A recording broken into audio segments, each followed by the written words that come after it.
Today on Sekulow, a new bombshell revelation reveals massive election interference in 2020.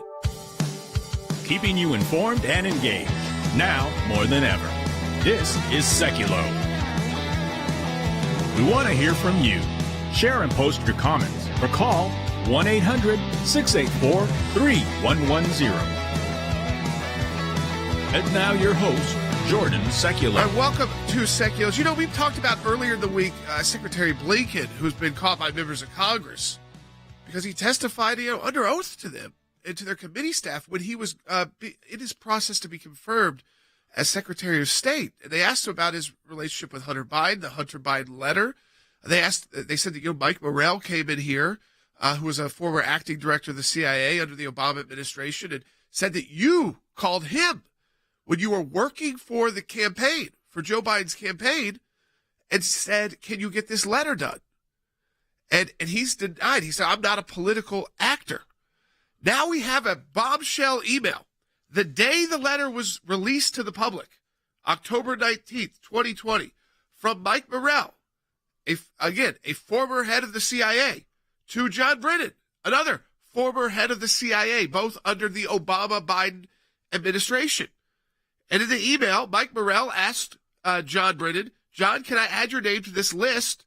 We're adding, and he goes through Leon Panetta and some of the others as well, some who didn't, by the way, like Mike Rogers or Dan Coates, so they did not get any Republicans on this letter, who are at least in a more partisan actors. And he's going to add a lot of other intelligence community career folks as well. But here's the kicker. Why are they doing the letter on Hunter Biden? Is it really because they just fear Russian disinformation?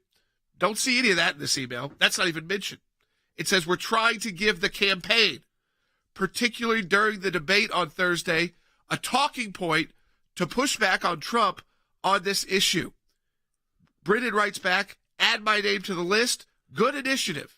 Thanks for asking me to sign on. Well, all Brennan was asked to do was sign on to a political letter to help Biden during his campaign. This is the intelligence community interfering in our elections, because then it was banned. We have a FOIA right now where we get a status report June 29th from the FBI, because we know the FBI went to social media companies and told them, do not deliver the Hunter Biden laptop story. On Twitter, you are banned. So this is I'm holding in my hand the actual lawsuit that we filed in the U.S. District Court for the District of Columbia, which is Washington, D.C., where we have asked for the information, the background, and the emails, text messages, whatever it might be, memos that were created as to why this took place. What was the impetus for the FBI to go to the social media companies and say, don't serve this because it's Russian disinformation, when we now know that, in fact, it was Mike Morrell and John Brennan, and these are two former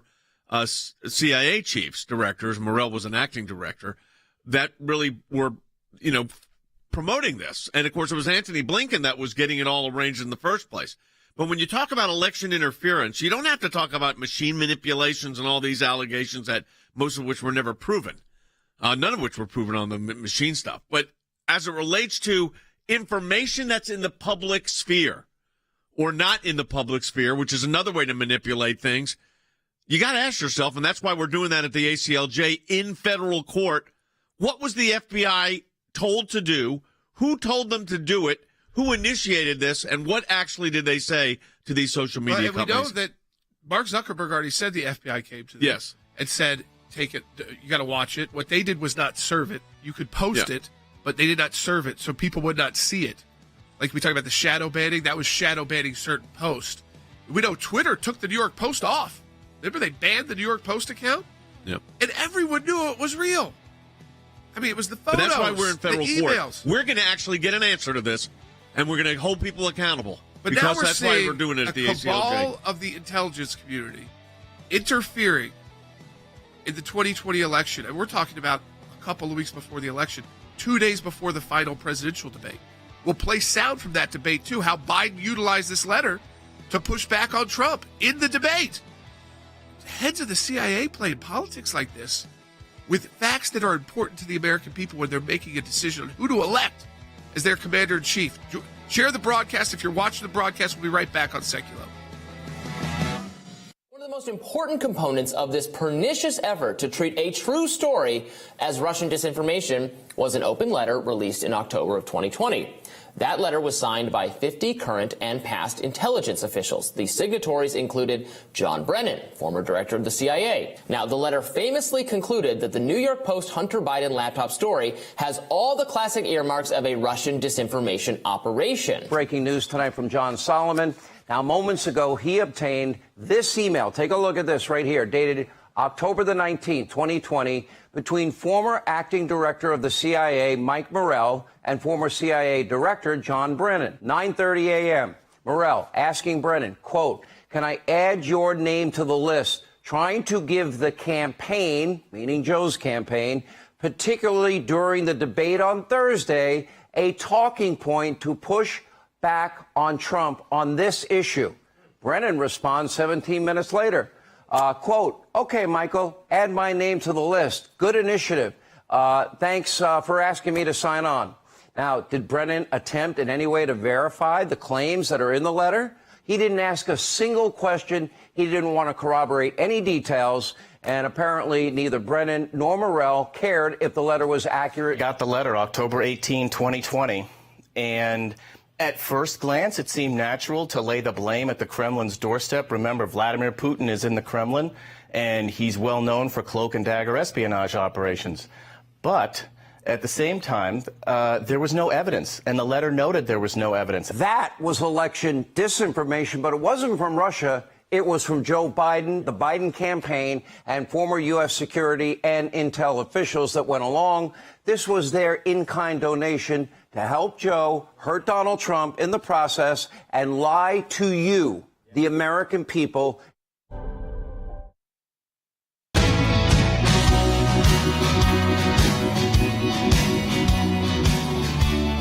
right, welcome back to Sekulow. So this letter, what's interesting about this email, this is brand new, folks. This email was dated, October 19th in the morning.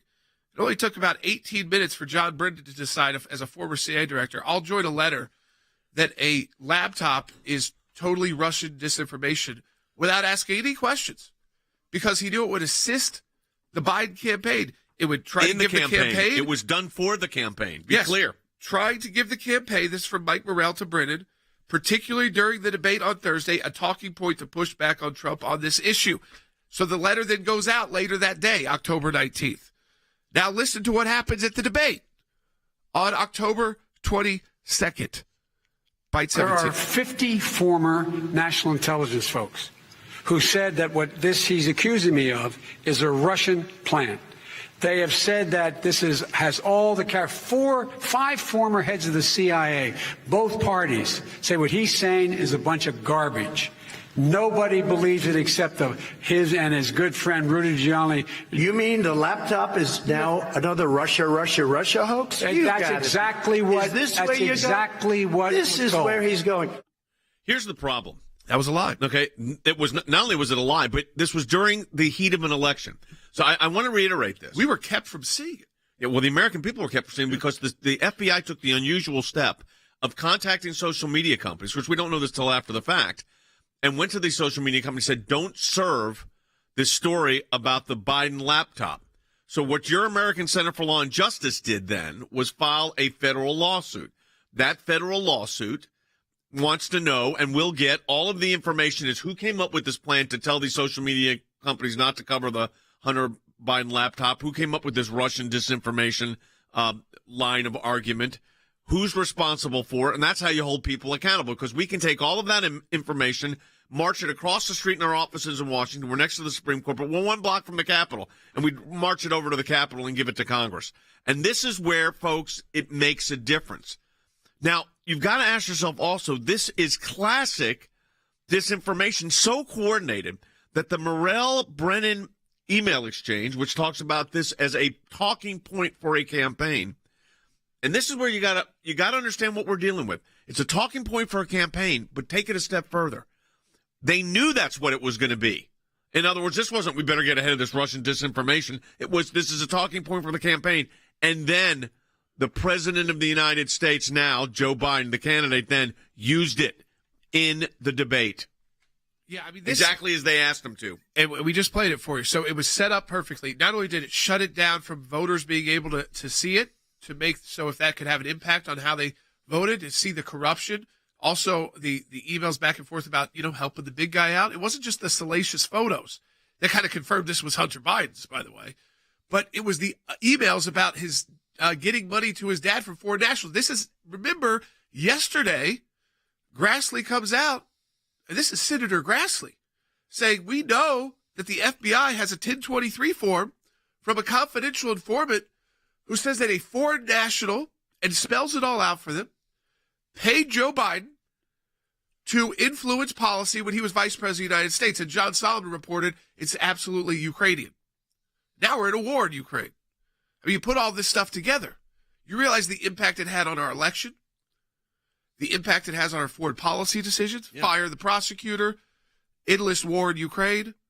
We had Blinken this week saying Russians have failed, but we're not bringing the war to an end. We're now going on a counteroffensive with our military equipment. And I want to play, what Tulsi Gabbard said yesterday on the broadcast, and she's a member of our broadcast team. A stolen democracy is what these intelligence officials are responsible for. Take a listen. Secretary Blinken outright blatantly lying once again about his role in instigating this letter of 51 senior intelligence officials that essentially stole our democracy by claiming, hey, this laptop is potentially Russian disinformation and therefore should not be seen by anyone in weeks leading up to a very consequential presidential election. So, there you have it. It is a stolen democracy. So, you hear these things about how there's election manipulation. You don't have to be that sophisticated.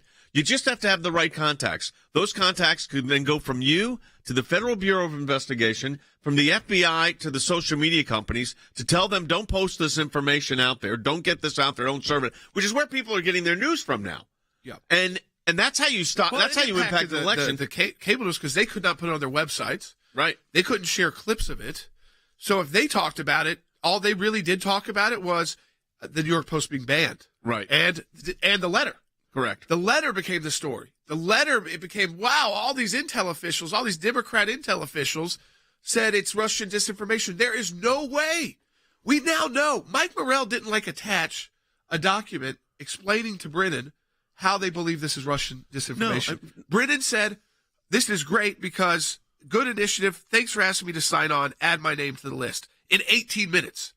You would think CIA directors and former CIA directors, before adding their name to a letter that says something is not true, Russian disinformation, more than that, came from Russia to influence the election against Biden. Right. So we're going to ban it from public view.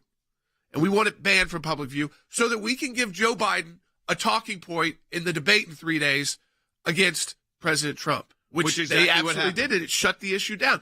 I know a lot of you would have said, I believe Trump on that, but to the American voter who is not as partisan and not as chosen their candidate, who decides elections, they heard that, they think that Donald Trump was lying. Yeah, but what I'm holding in my hand, and we'll put it up on the screen, this is the copy of the lawsuit, federal lawsuit that we had filed in Washington, D.C., American Center for Law and Justice versus the FBI, and it is exactly about this. We want to know who said that this was Russian disinformation. Now we know that information.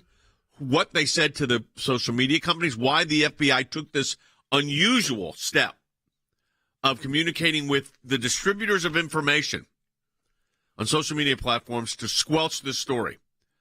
Now, in 2016, you had the FBI do Crossfire Hurricane. Jordan and I know a lot about that. We litigated that. We represented the president both in the Mueller investigation and the impeachment, which was on the Ukraine, of all things. And then in 2020, it's the laptop stories, Russian disinformation again. And people scoffed at Trump when he said this. I want to play that soundbite again from the debate. I think it's important for people to hear it. Here it is. There are 50 former national intelligence folks who said that what he's accusing me of is a Russian plan. They have said that this has all the 5 former heads of the CIA, both parties, say what he's saying is a bunch of garbage. Nobody believes it except his and his good friend Rudy Giuliani. You mean the laptop is now another Russia hoax? That's exactly what. Is this that's where you're exactly going? what. This is where he's going. But see, to the normal viewer, they would say, well, 51 intelligence officials said it's not true. So Donald Trump must have gotten it wrong and move on. So at least that wasn't going to be something you're going to decide who to vote for on. Right. That got, instead of extensive questioning on that, Joe Biden didn't have to answer any questions about the big guy getting 10% and the cut to the big guy. Are you the big guy? Questions like that. And then remember when Blinken gets asked about this, this is after Mike Morrell testifies to Congress and says, I wouldn't have even sent that email to Brennan because Tony Blinken called me. And that's what put it on my radar. He asked me to do it. And Blinken still denies that. Bite 5. Can you explain what your role was in that and if you incentivized it? Well, first, one of the great benefits of this job is that I don't do politics and don't engage in it. But with regard to that letter, I didn't, wasn't my idea, didn't ask for it, didn't solicit it. And I think the testimony that the former Deputy Director of the CIA, Mike Morrell, put forward confirms that. They always try to act like they're above everything because they're the elites. He's a political hack, and I am too. And Rick Riddell, he works on campaigns too. He'll be joining us, and he's also been in the intelligence world. But they try to rise above, like they're too good to be campaign officials. But guess who Blinken was? A Biden campaign official. His name's not on the letter because he was soliciting it as a campaign staffer. He just doesn't want to really, as a now Secretary of State, as his fancy pants, doesn't want to admit that he was just a campaign staffer hoping to get someone elected who would do anything politically to do so. And you get the questioning from Jim Jordan. He said Mike Morrell's statements confirmed what he said. This is what Jim Jordan asked Mike Morrell. Prior to Secretary Blinken's call, you did not have any intent to write this statement. Morrell, I did not. Okay, so his call triggered it? Yes. Morrell says, yes, it did. That intent you. Morrell, yes, absolutely.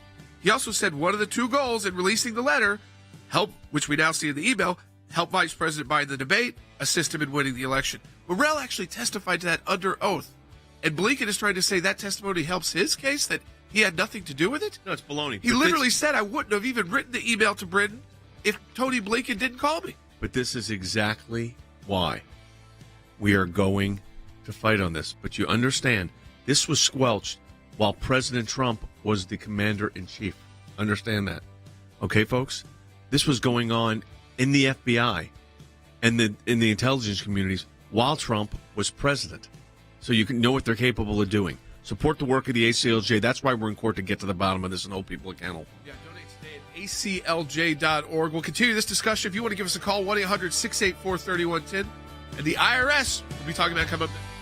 It's the kind of training you would typically associate with the FBI or the Secret Service, but not the IRS. They are the kind of accountants that are prepared for anything. And as Steve Garagiola shows us, you don't want them coming after you.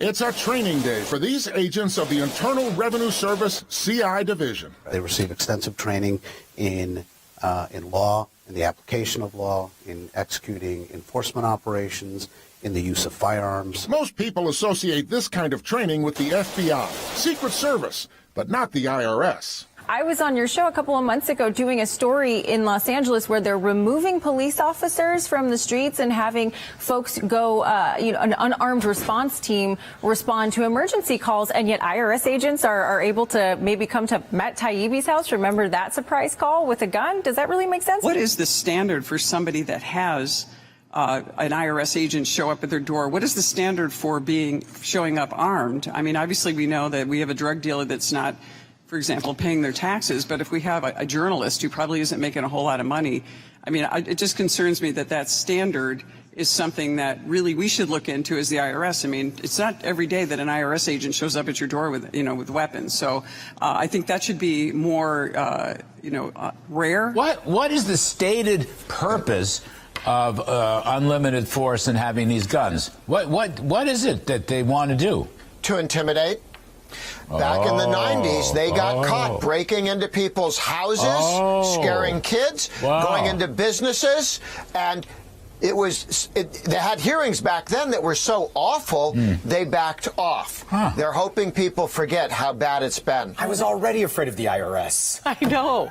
You didn't realize how they did all that training. We're here, Ms. Drew, to conduct your audit. No, I don't think they're after me.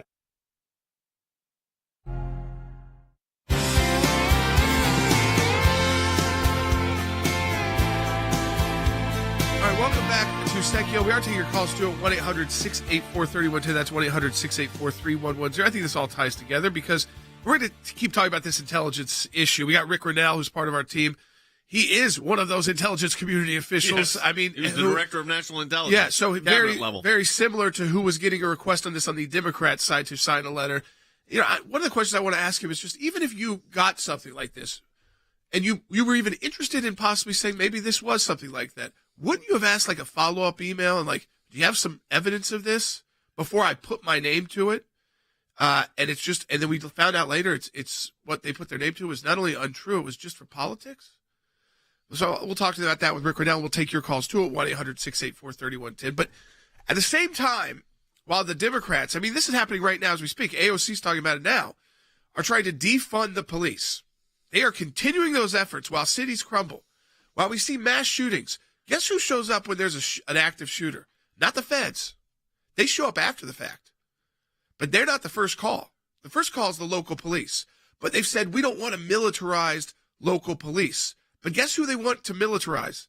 The IRS. Now, we talked to you about how the IRS wanted to add 1,200 new agents, and they put up the ad again, the employment ad again, said you've got to be willing to shoot to kill, machine guns, automatic weapons, and they show a law enforcement official with full, like, SWAT team tactical gear on.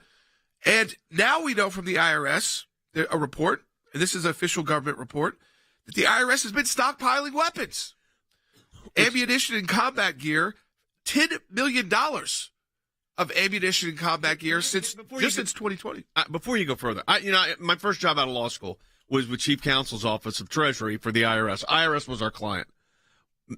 The idea of weaponized IRS agents at this level, I mean, there were some special agents that would carry a weapon if they were doing a particular, security kind of thing, too.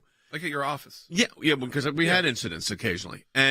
But here, you're talking about, when you say $10 million, here's what they have. $2.3 million on ammunition, $1.2 million on ballistic shields, $474,000 on Smith & Wesson rifles, $463,000 on Berettas, 1301 tactical shotguns, and $240,000 on body armor vests. This is the IRS, and then they have $1.3 million of various other gear for criminal investigation agents. Yeah, and what this gets to, again, is weaponization. They're not supposed to be the front line of a raid. That's the FBI. The FBI does that for them, and then they come in after that is secured to take the data. We're not talking about like having security guards at IRS offices. That's not what automatic weapons are for. That's not what body armor is for. That's not what a tactical shotgun is not used for protecting an office or IRS employees. We also looked up, the IRS has never had an agent die in any kind of a shooting incident. Well, they've had only 4 deaths in their criminal division of agents. 2 were like heart attacks on the job. 2 were a car accident that was not even related to a chase or anything like that. So they don't even have like a history of saying, Let me we tell you need something this. else. They didn't have enforcement. So when they issue a subpoena, or what they call request for the production of documents, an information request, they don't have enforcement power. The IRS has to go to the Department of Justice. My office would be originating the document request. And then if I wanted to get it enforced, when I was with Treasury, I had to call Andy Economo's office, the U.S. Attorney's office, for the enforcement of that subpoena. And if there was a criminal matter, and it was a dangerous criminal matter, they would send in the Federal Bureau of Investigation, who has, by the way, a criminal division on tax. Right. So the problem here is the weaponization of a federal agency. Is the EPA now weaponized? I'm sure. Well, I mean, that's what we figure out but they won't add more border agents. Yeah. I mean, we know that's going to be a disaster next week. Title 42 is coming to a close. So we know that they're giving $10 billion over for the IRS. They want to add their 1,200 new special agents. This is what it says in their job listing. As a special agent, I mean, how many people have this skill? Combine your accounting skill with law enforcement skills to investigate financial crimes. these are the people that are supposed to be accountants willing to shoot to kill. Yes. That does not seem like the same person. No, and it doesn't seem like there'd be a big market for that. No, but they think they can have an additional 1,200 to their addition. That's additional 2,000. So they're going to have a 3,000 person automatic weapon army at the IRS. Well, the problem is, though, that's what they're trying to build. Yeah, but the problem is this is the federal government knocking on your weaponizing another agency. And what we have to look at in all of this is the weaponization of the agency itself. What is it that causes the government to think that arming these kind of agencies, civil enforcement agencies for the most part, why would you be weaponizing them? What would be the point of it? And it goes back to, it ties right into the disinformation campaign that we're in federal court. I want to launch an investigation of this. I want to launch an investigation of the IRS's criminal division as it relates to weaponization. And I mean, when I'm talking about weaponization, I'm not talking about political weaponization. I'm talking about actual weaponization. Yeah, we need to know why are they doing this? Who is authorizing this? What are the memos that are sending forth what these policies are? I'd like to know who drafted that job description. Your accounting skills with your ability to, use a weapon. To Matt Taibbi's door. So the next time they show up to your door, they're going to show up with automatic weapons? That seems like a more dangerous situation. It's not like they get a phone call at the IRS and say, we need you immediately. There's an active crime going on or an active shooter investigation. So the same people that want to take these kind of weapons away from our police departments, yes, who do have to respond to those phone calls. They love weaponizing Lord federal knows, agencies. there were 2 in Georgia yesterday. Yep. 2 going on. 1 in Atlanta, 1 in Moultrie, Georgia. Who got the call? Not the IRS, not even the FBI. It was local police who got there first. Moultrie had an issue? Yeah, there was a person there killed 2 family members, their employer at McDonald's, and then themselves. 4 people. I mean, that's a lot for a city like that. That's a small town. It didn't get as much news at first because there was the guy running around Atlanta. Yeah, you had the Atlanta thing, and then Moultrie, where your mother's family's from, that area. Yeah, I mean, so when I saw the news, I was like, there was another shooting there yesterday? And what I'm saying is, who's on the front lines of that? We were here in Nashville, there was a school shooting. It's the local Nashville Metro PD. They showed up and killed the shooter. By the time that ATF and FBI show up, it's to investigate after the fact. Right. The dangerous situation has actually been calmed down. But if you do need to do a raid, can't the IRS call the FBI? That's how it is done, actually, Jordan. Jordan. They say we need you. They coordinate it with the Federal Bureau of Investigation, who does the criminal enforcement. But here's what I want to tell people. When we uncover these issues, folks, and investigate them, we are actually taking legal action to do this. So as we mentioned with the Intel report, and we're going to get into that in the next half hour of the broadcasting and with Rick Rennell, when we took in, we'll take your calls too on this, we actually went to federal court. I'm holding in my hand the federal lawsuit that we filed in federal court. There it is on the screen as well. This is the federal lawsuit on this issue of these Intel officials going to the, I know it sounds crazy, going to the social media companies and telling them, hey, look, don't talk about this Hunter Biden thing. It's Russian disinformation. And, of course, all the social media companies did exactly what the FBI said. During an election, by the way, used as a debate point by the then Democratic nominee for president, Joe Biden, taking place while Donald Trump was actually president of the United States. You realize that? Is that sinking in, everybody? To show you how deep that deep state is? Trump was the president and this was going on. That's why your support of the ACLJ is so critical. We're in federal court to uncover this and to get action and hold people accountable because of you. Support the work of the ACLJ at aclj.org. That's aclj.org. If you're watching on our social media, we encourage you to share it with your friends. We're going to be back in 1 minute with the second half hour of the broadcast. Rick Rennell is going to join us. We'll take your calls at 800-684-3110.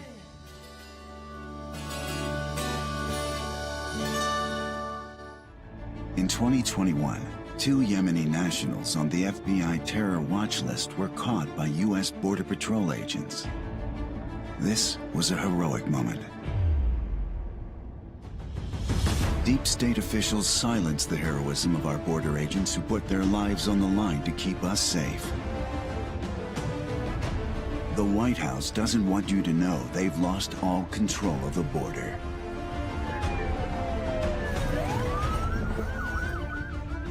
If it wasn't for the work of the ACLJ filing a Freedom of Information Act request, you would never have known how close terrorists came to disappearing into the shadows of our city streets. We were able to do this all thanks to you. Keep us in the fight. To learn more, go to aclj.org/coverup.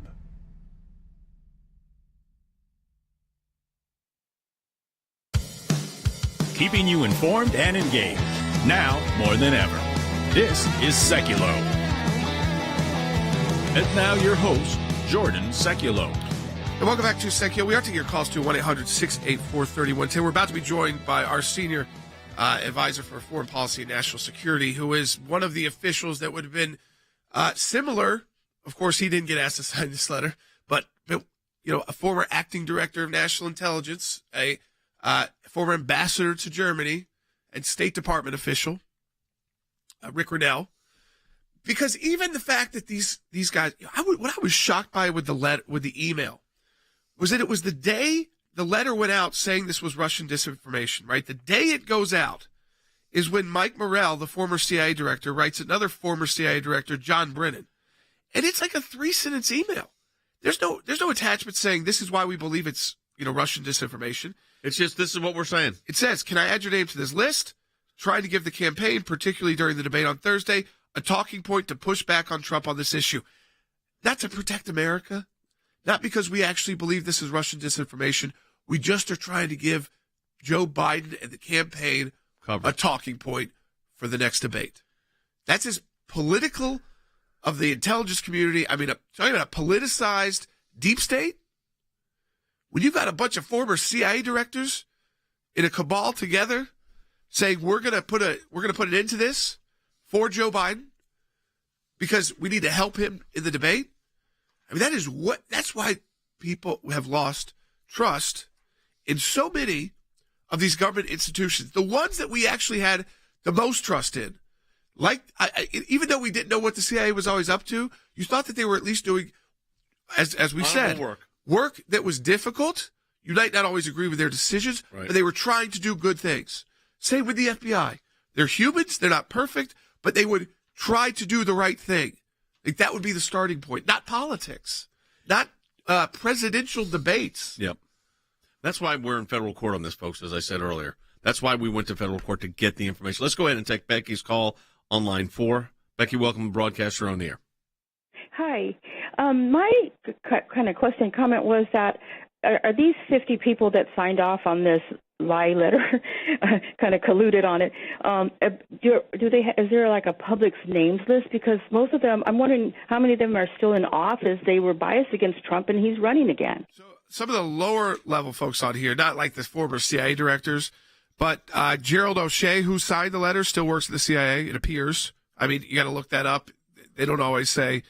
Senior operations and comms official at the Central Intelligence Agency. So you can still find them on the website, and it doesn't say former. And a lot of them also are working for private contractors in the intelligence community as well, or defense contractors. Right. So if they're not working for the government directly, they may in fact be working indirectly. This is Some why go to Congress. Yeah. They work on the intel committees there. Exactly. Because they've got the clearances. But this is why we go to, look. But yeah, we know that some of these are still employed.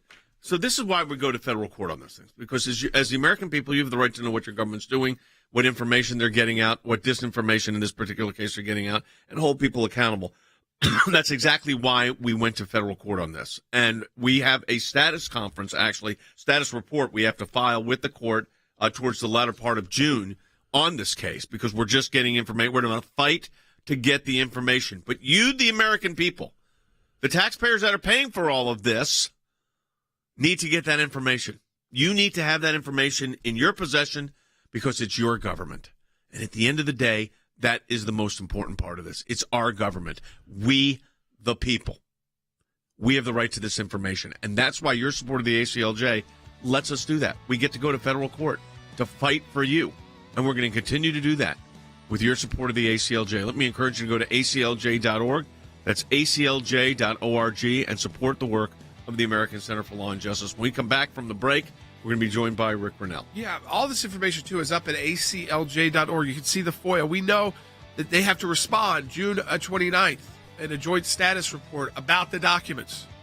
So we're pushing there to get the documents about the banning of this on social media that we know the FBI at the time, not former FBI, the FBI officials at the time were going to those companies and saying, do not allow this to be served. And we now realize, all for politics. You could suspect that. We have confirmation of it now. This email confirms it. It's not an allegation. It's a confirmation. We'll be right back with Rick Ernell. I remember standing at my desk reading the letter from the IRS and reading the questions that they wanted me to answer. And as I read through those, at first I was kind of scared because when you get a letter from the IRS, you think, oh no, I'm in trouble. But I knew we hadn't done anything, but I was kind of scared. And then as I read what they wanted, I became angry. I thought it was one person against the entire infrastructure of the U.S. government. However, it was within 24 hours of me getting that letter that the same letter began to appear on the internet from other organizations similar to mine all over the country saying we're being targeted. So we started getting calls, just in the beginning, just from a couple of organizations that had got an initial inquiry from the Internal Revenue Service. And initially you couldn't tell whether it was just a local situation like what we call a compliance audit, or whether it was part of a bigger program. At that point, we were scared. We were intimidated. To have an organization with the power that the IRS has breathing down your neck and threatening things is incredibly intimidating. And we realized there was a pattern of these follow-ups, asking very invasive information, and that was unconstitutional to be inquiring about to the American people. Speakers list, the actual speeches themselves, contents of prayers at meetings, backdoor access to their website. Everybody was being asked the same thing from all these different offices. They were trying to shut groups down that they disagreed with. And I'll never forget what Jay said when he said, I know all of you are frightened by this, and I just want you to know we've got your back, and we're going to be taking care of this, and it's going to be okay. And I felt like the weight of the world was off of my shoulders.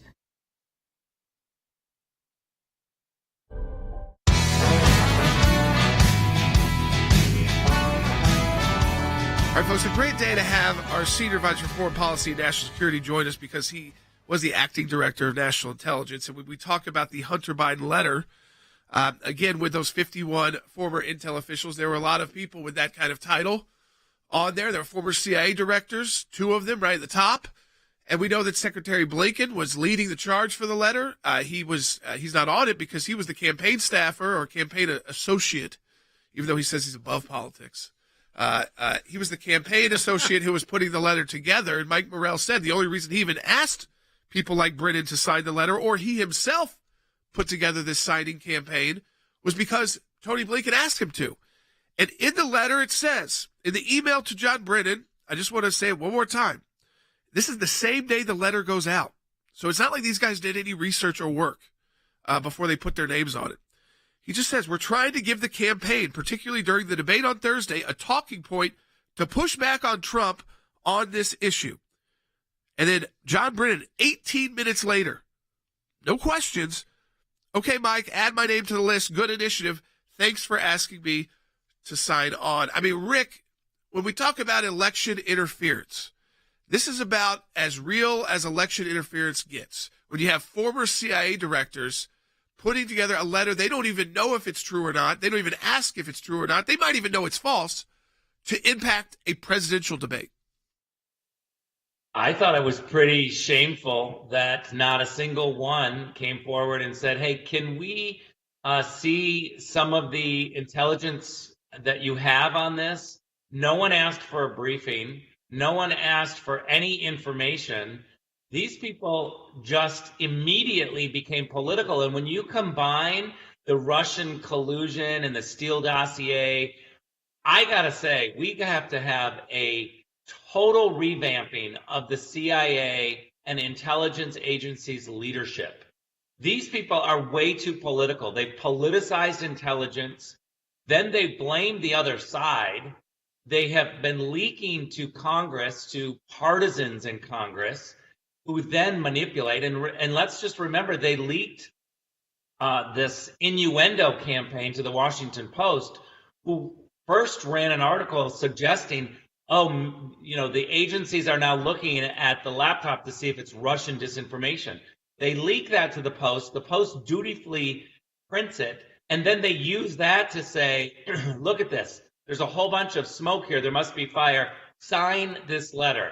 The last point I think that I'd like to raise when you look at this email is that they say they're working on Dan Coates.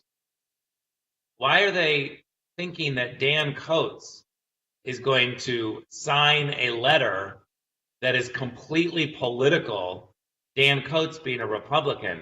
I think that we need to go and figure out who was working against President Trump, because this is honestly, you have to ask yourself, why is it that every single day they're coming at Donald Trump? Every single day, reporters and political people. Rick, I said this in the last segment of the broadcast. I don't know if you were able to catch any of it, but this is what I said.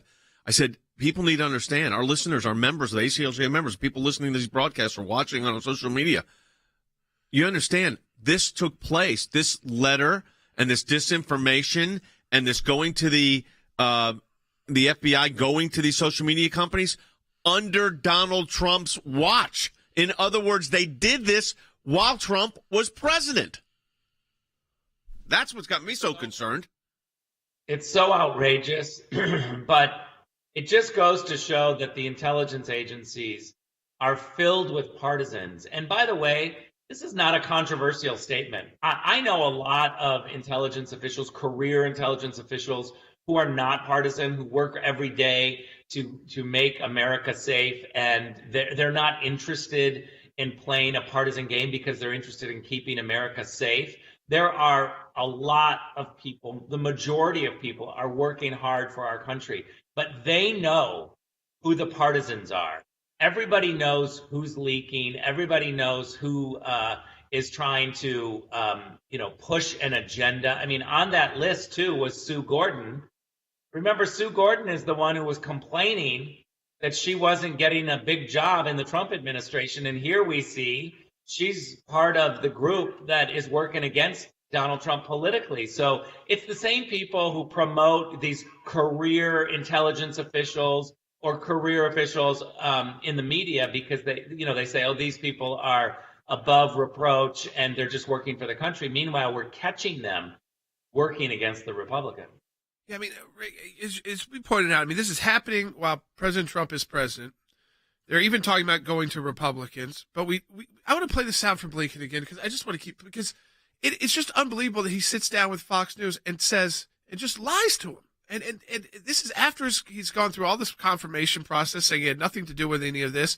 And then he gets asked directly on Fox. He does it again. Take a listen. Can you explain what your role was in that and if you incentivized it?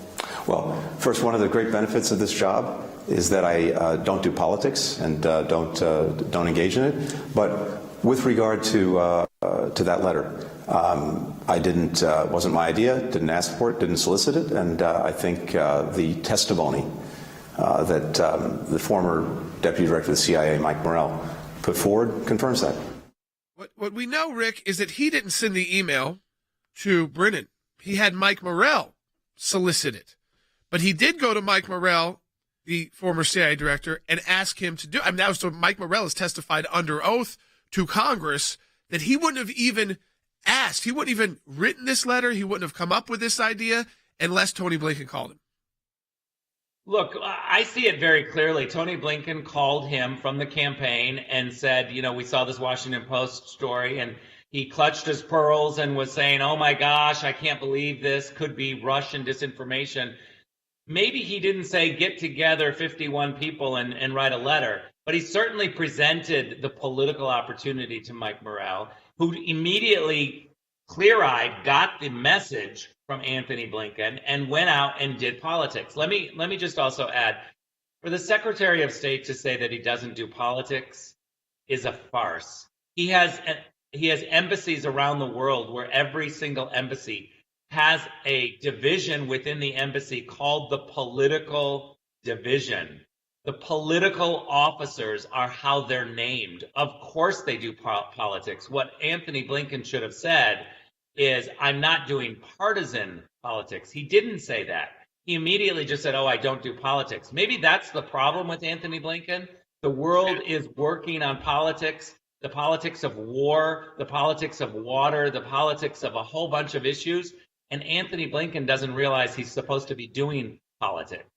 Rick, I'm holding in my hand our federal lawsuit that we filed, our FOIA case that we did the demand. They didn't, of course, respond. We went to federal court. Got to file a status report, by the way, in the middle of June.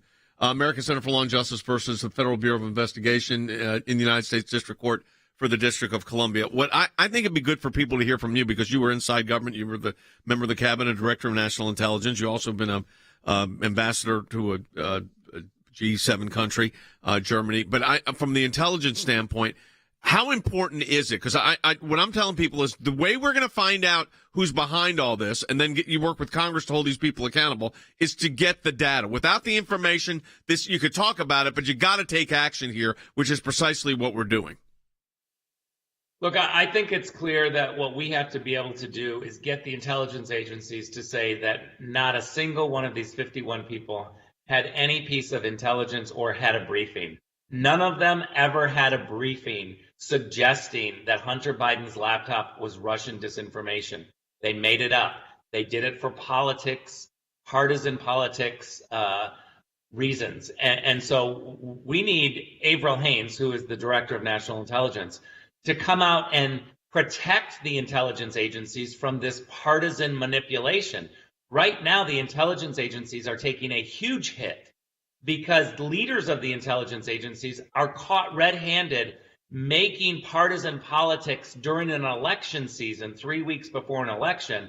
They're making it a part of the intelligence agencies. If Avril Haines doesn't come out and distance herself and make clear that these 51 people acted without any raw intelligence or intelligence briefings, then she is damaging the intelligence agencies. All right, Rick, we appreciate it as always. Appreciate your insights. Glad you're part of our team.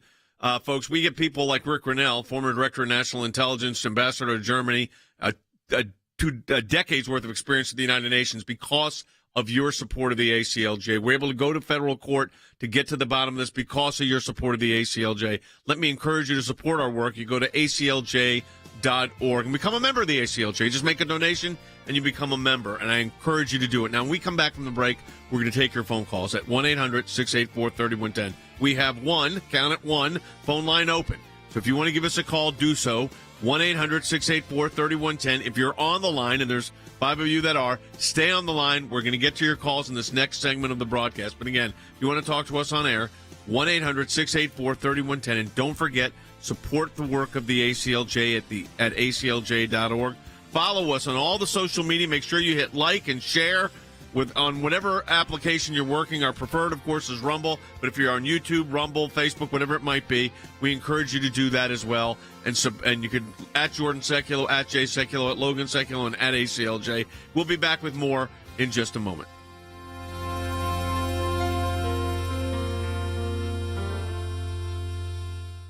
The ACLJ's work at the UN Human Rights Council is extremely important. We're taking specific, concrete action to protect those that cannot speak out for themselves. The Human Rights Council is the entity within the United Nations body that is responsible for promoting and protecting all human rights. Lives are on the line here. This is putting real cases with real people in front of the UN. As the UN is currently the international stage to address these issues, we want to make sure we are there speaking up for the victims of religious persecution who are often dismissed and overlooked.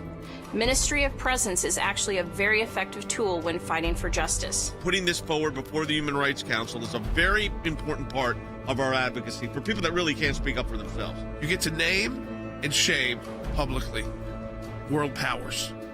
No other place you can really do that. You can do it on your radio broadcast. That's not our audience, though. These are international actors. You get to go into their home at the UN, where that's their safe space for a lot of these bad actors, and call them out. Through our European Center for Law and Justice, which is an NGO, we participate in each session, drafting written submissions and delivering oral interventions covering the most egregious human rights and religious liberty violations. We do it at a very different level. You've got to push and push. It's important to be front and center because what that does is enable us to report firsthand. And what we're doing is getting actual action from this. People released from prison because of our advocacy at these levels. We are committed to defending religious liberty and human rights worldwide, and we will continue to be actively engaged at the UN Human Rights Council and with its subsidiaries every chance we get. Visit aclj.org for more information.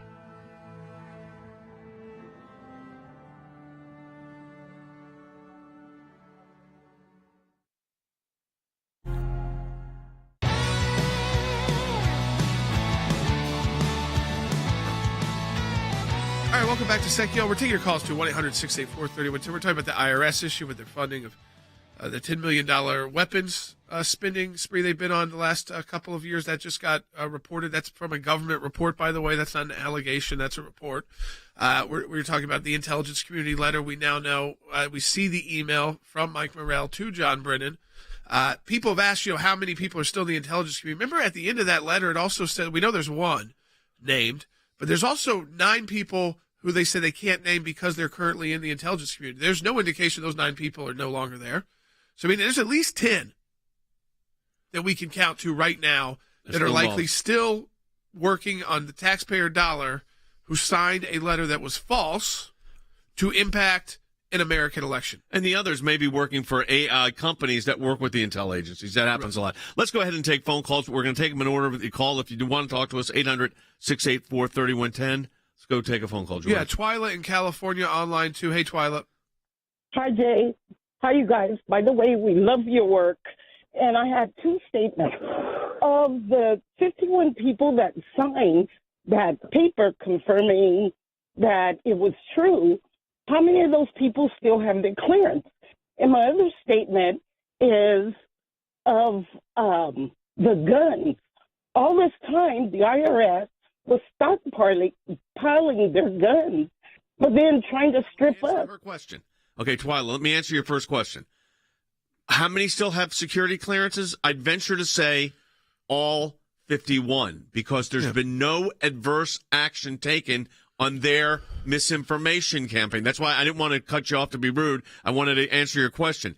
The 51 of them, 10 of them about, are with the government still. They have the others. There's no indication that their security clearances have been modified or revoked. In fact, there's no indication that there's been any adverse action. That's why we're going to federal court to find out who is behind all this and what got the FBI to then go to the social media companies based on these, this Russian disinformation that ended up being totally not Russian disinformation. It was Antony Blinken disinformation, Mike Morrell disinformation, John Brennan disinformation. I could read the other 47 people on that list. So go ahead with your second question, Twyla. And my other question is, why are we paying for this? The IRS is building up a military against us Americans. This is the weaponization of the federal agencies. And I'm not talking about just they're going after their political enemies. I'm talking about literal weaponization of these agencies. And I worked for Treasury. I worked for the IRS. I was their lawyer. I worked for Chief Counsel's Office of the IRS. And as Jordan said earlier, the IRS agents normally don't go into the front line of something, with badges and machine guns. That's the FBI tactical groups that do that. So, there may be incidents where they do, when a particularly dangerous thing, like a drug bust, maybe they're trying to, what they call a jeopardy assessment, but they normally would not go in like that. But it's we're going to get to the bottom of this. It's the weaponization of the agencies, not just political weaponization, but the actual weaponization of those agencies that we're going to get to. We said we take calls. Let's keep taking them. Yeah, right back to the phones we go. Let's go to Martha in New Jersey on line 3. Hey, Martha. Hey, how are you? Thank you for taking my call. You're on the air. Okay. So the question that I have is, I'm certainly appalled about this weaponization of the IRS.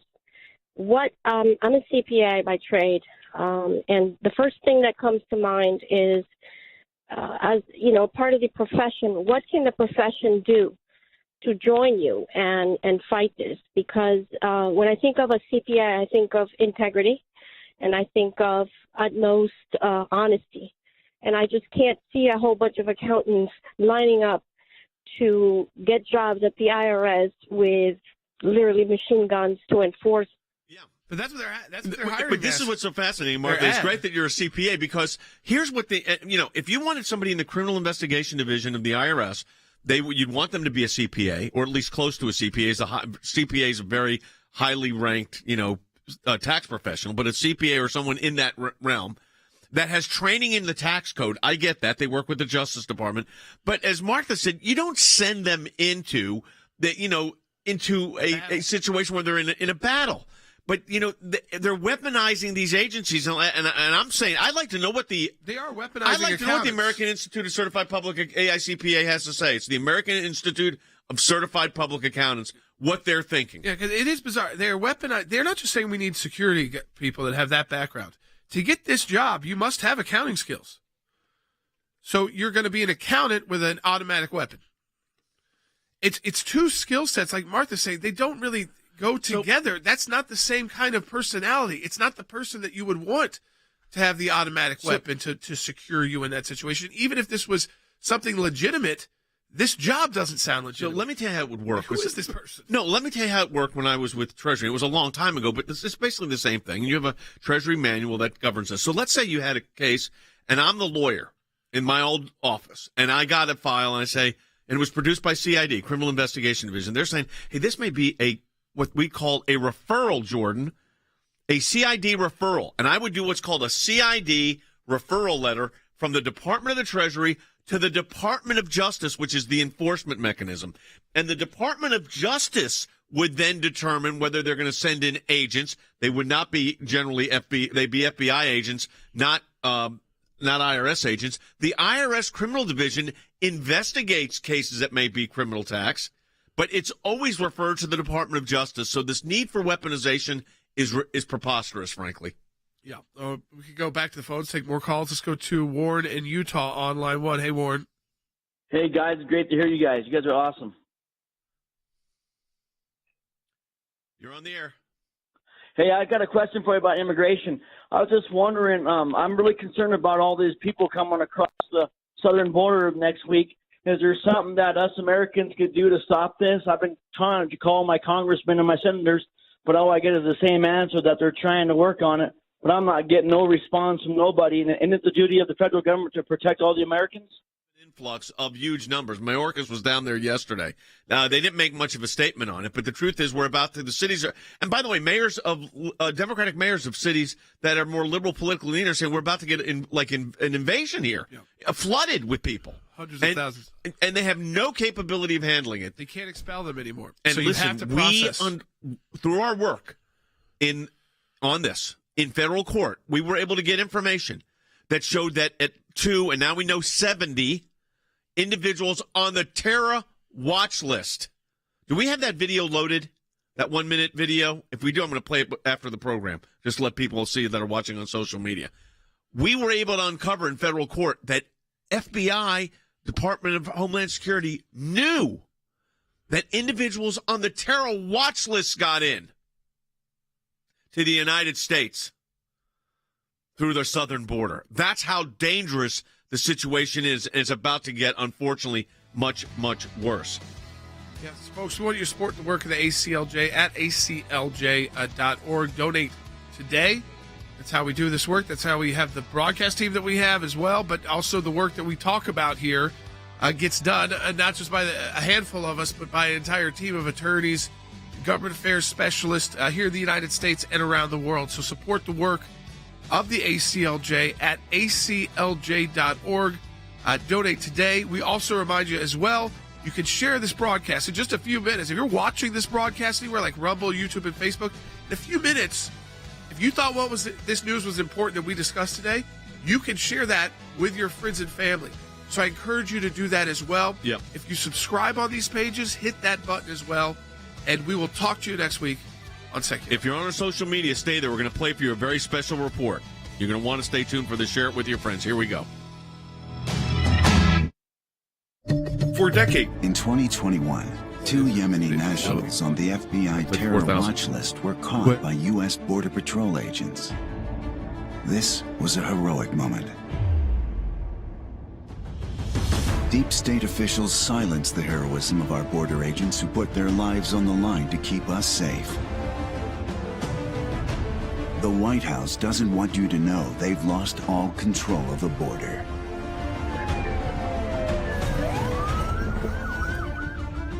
If it wasn't for the work of the ACLJ filing a Freedom of Information Act request, you would never have known how close terrorists came to disappearing into the shadows of our city streets. We were able to do this all thanks to you. Keep us in the fight. To learn more, go to aclj.org/coverup.